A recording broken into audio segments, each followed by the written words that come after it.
Nesse vídeo eu vou responder a seguinte questão: por que o BMG é um banco tão esquecido, mesmo sendo negociado abaixo de seu valor de patrimônio líquido? Então vamos ao vídeo. Salve, salve, investidores! Como é que vocês estão? Sempre lembrando que eu deixo livros aqui na descrição caso você queira se aprofundar ainda mais. E vamos então hoje falar sobre o BMG, que é um banco pequeno, é uma small cap, que negocia geralmente abaixo de seu valor de patrimônio líquido, mas a maioria das pessoas não falam sobre ele. E eu estou aqui fazendo esse vídeo atendendo a sugestão de 2 inscritos. Então vamos lá. Primeiro ponto, apesar de ser um banco com foco no digital, ele já existe no Brasil há mais de 90 anos. Ele é da década de 30. Ele foi criado pela família Guimarães, que é o controlador desse banco, inicialmente sob a denominação Banco de Crédito Predial S.A., em Minas Gerais. Obviamente, é um banco comercial, ou seja, de varejo. Em 2012, o BMG se associou ao Itaú Unibanco para criar um banco voltado exclusivamente para empréstimo consignado, que é o Banco Itaú BMG Consignado S.A., ficando com 30% do capital social da nova empresa. Em 2017, a empresa se tornou ainda mais digital por meio da BMG Invest Digital, permitindo aos clientes realizarem investimentos de maneira 100% digital. Em 2019, eles lançaram o Poupa Pra Mim, que funciona como se fosse um cofrinho obrigatório, parece um título de capitalização, mas que é um pouco melhor. Em dezembro de 2020, eles compraram 30% da Raro Labs, empresa especializada no desenvolvimento e manutenção de softwares customizados e soluções inovadoras. Como você vê, é um banco muito voltado para o digital. E aí, em 2021, em março, o BMG e o Banco Inter firmaram uma sociedade, na qual passaram a deter cada um 45% da participação na Granito, enquanto só os fundadores da Granito detêm 10% restantes. A parceria visa maximizar as oportunidades para serviços digitais em meios de pagamentos. E para quem não sabe, ele é um banco recente de bolsa, apesar de ser de 1930, lançou seu IPO no nível 1 de governança corporativa da B3, levantando aí 1,3 bilhão de reais. Portanto, é um banco novo de bolsa com apenas 2 anos de existência.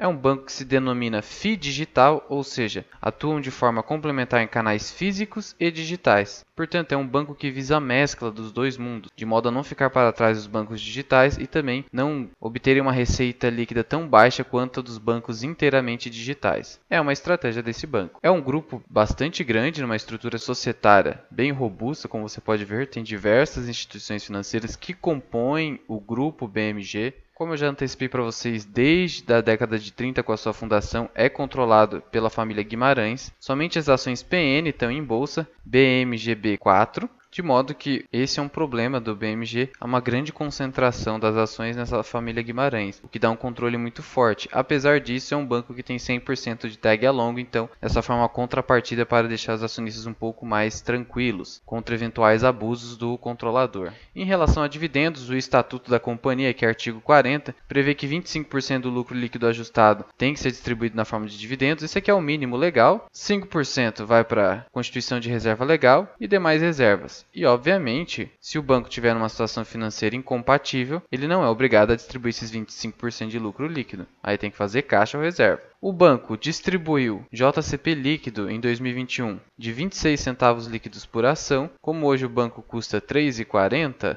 você tem aí então que 26 centavos dividido por 6%, que é o mínimo pelo critério do Barsi, que é 0,06. Lembre-se, sempre na hora de calcular você tem que transformar o número fracionário em decimal. Então aí você teria um preço teto de R$ 4,30 para a BMG. Você teria aí um upside de 90 centavos aqui entre a cotação atual e a cotação do preço teto. E esse dividendo aqui, foi um JCP, ele foi pago também em 2018 e 2019. Então é razoável esperar entre 5 a 6% de yield no BMG. E claro que o yield caiu muito no ano passado, justamente porque houve as provisões de devedores duvidosos acima da média. É um banco que chegou a negociar aí nas últimas 52 semanas a apenas 2,83, uma cotação muito barata. É um banco que você já percebe que custa 3,40, então é um dos únicos bancos aí que tem uma cotação tão baixa, mas cuidado, nunca se engane com o preço de tela, afinal, qualquer empresa da bolsa pode ter a cotação que quiser da sua ação, basta fazer sucessivos desdobramentos. Ainda assim, o que chama a atenção, além de ter essa cotação tão baixa individual por ação, é a sua relação preço sobre patrimônio líquido, que é de 0,5, ou seja, a metade, você compra uma estrutura, por exemplo, de 100 mil reais por 50 mil reais. É um exemplo hipotético, né? E o banco hoje negocia a uma relação preço sobre lucro próxima de 7 vezes. Ou seja, negocia um PL até um pouco superior ao Santander, o que faz com que as pessoas acabem optando pelo Santander. Só que ainda assim, o que surpreende é um banco inteiramente privado com a estratégia mista de digital e físico negociar a metade do seu valor de patrimônio líquido e pagando um dividendo aí ok na média do Ibovespa. No terceiro trimestre de 2021, o banco acabou lucrando 50 milhões de reais, acumulando mais de 200 milhões nesse ano, encerrando o patrimônio líquido em 3,9 bilhões de reais, com um índice de Basileia de 14,1%. O índice de Basileia calcula qual é a relação entre o capital próprio da instituição financeira e o capital de terceiros. Quer dizer que, no mínimo, 14% do capital utilizado nas operações do BMG é capital próprio, ou seja, é um índice bastante sustentável nesse caso. Por quê? A convenção é a seguinte: se o índice de Basileia estiver acima de 10%, o banco não é arriscado, ele é sustentável. Então, nesse ponto, o BMG é sustentável.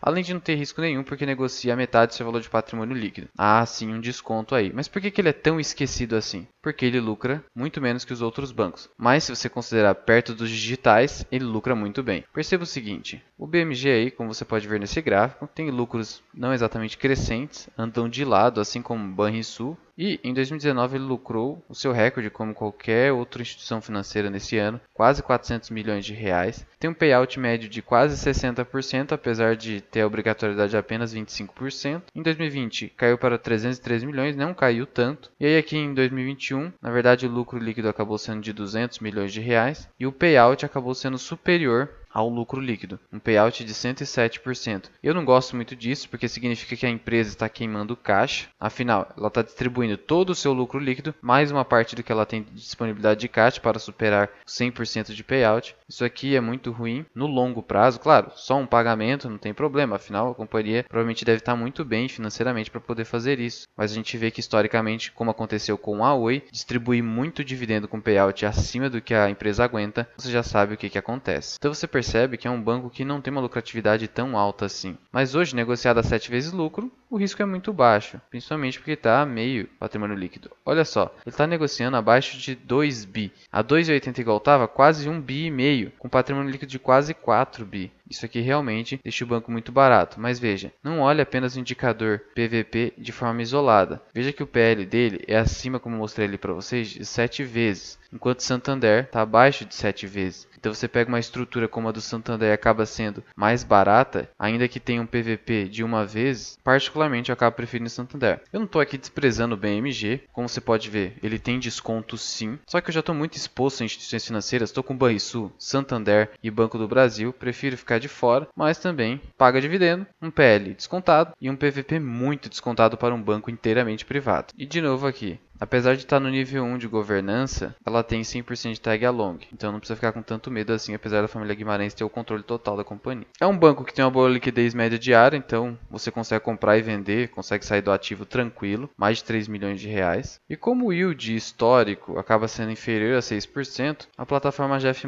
não prevê um preço teto para a BMG. Apesar disso, a gente pode considerar, com base nos últimos dividendos, um preço teto de 4 e pouquinho, como eu demonstrei aqui para vocês, 4,30. Então, no panorama geral, eu entendo como pontos negativos do BMG a sua volatilidade nos lucros, o fato hoje de negociar a um PL superior inclusive ao do Banco Santander, e aí você deve optar pela melhor opção. Não estou fazendo recomendação, mas se você pensar apenas no PVP, então você vai para o BMG. É um banco que tem uma margem líquida relativamente baixa, se você pensar em outras instituições financeiras de grande porte. Você pega aqui o Santander com uma margem líquida de 15%, muito mais eficiente, mas por ser um banco que negocia 0,5% do valor patrimônio líquido e tem um valor de mercado bem baixinho, tem um potencial de valorização superior aos dos demais bancões. Então aí você tem que colocar tudo na balança e ponderar na decisão do seu investimento. Mas já vai deixando aí nos comentários, você tá de olho em BMG? E se você tiver na carteira, deixa aqui o seu PM. Muito obrigado por ter ficado comigo até aqui. Eu sou o Luan, esse aqui é o canal Mirai Investing. Até o próximo vídeo. Fui!